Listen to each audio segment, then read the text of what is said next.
कांद्याची आशिया खंडामधील सर्वात मोठी बाजारपेठ असलेल्या लासलगावसह नाशिक जिल्ह्यामध्ये कांद्याच्या दरात घसरण सुरूच आहे। कांद्याला मिळणाऱ्या दरामधून वाहतूक खर्चही निघत नसल्याने कांदा उत्पादक शेतकरी मेटाकुटीला आलेला आहे।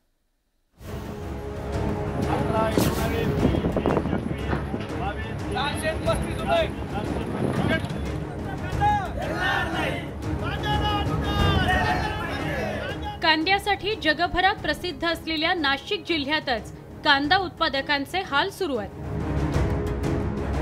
लासलगाव मनमाडसह नाशिक जिल्ह्यातल्या जवळपास सगळ्याच बाजार समित्यांमध्ये कांद्याच्या भावात घसरण सुरूच आहे। मंगळवारी आणि बुधवारी कांद्याचे दर मोठ्या प्रमाणात कोसळले। मंगळवारी कांद्याला प्रति किलो कमीत कमी 2 ते 3 रुपये आणि सरासरी 5 ते 6 रुपये भाव मिळाला। पण कांदा पिकासाठी एकरी 50 ते 55 हजार रुपये खर्च येत असताना सध्याच्या दरातून कांदा बाजार समितीपर्यंत नेण्याचा वाहतूक खर्चही निघत नसल्याचं शेतकऱ्यांचं म्हणणं आहे। कांद्याला भाव नाही, खर्च वसूल होऊन राहिला कांद्याचा। एकरी 40-50 हजार रुपये खर्च आहे, तर 30 हजार रुपये कांद्याचे हो राहिले, काय करणार शेतकरी? कांद्याला साधारण 15 ते 20 रुपये भाव हा क्वालिटीनुसार मिळाला पाहिजेत। कमीत कमी 15 रुपये हा भाव मिळाला पाहिजे। आज तो भाव 4 ते 5 रुपये मिळतोय। कांदा हे नगदी पीक असल्याने कांदा पिकासाठी शेतकऱ्यांना प्रचंड खर्च येतो। पण एवढं सारं करूनही हातात नैराश्याशिवाय काहीच येत नसल्याने आता शेतकरी संतप्त होऊ लागलाय।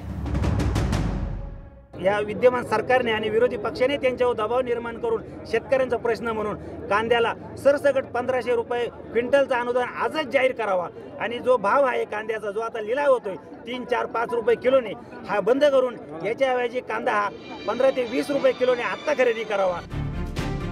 एकंदरीतच मागील काही दिवसात शेतीमालाच्या घसरत्या दरांनी शेतकरी पुरता मेटाकुटीला आलाय। 4 महिने राबूनही शेतकऱ्याला हाती काहीच पडत नाही। त्यामुळे तुम्हीच सांगा सरकार कसं जगायचं असा सवाल शेतकरी उपस्थित करतायत। मनमाडहून बब्बू शेखसह ब्युरो रिपोर्ट, न्यूज 18 लोकमत।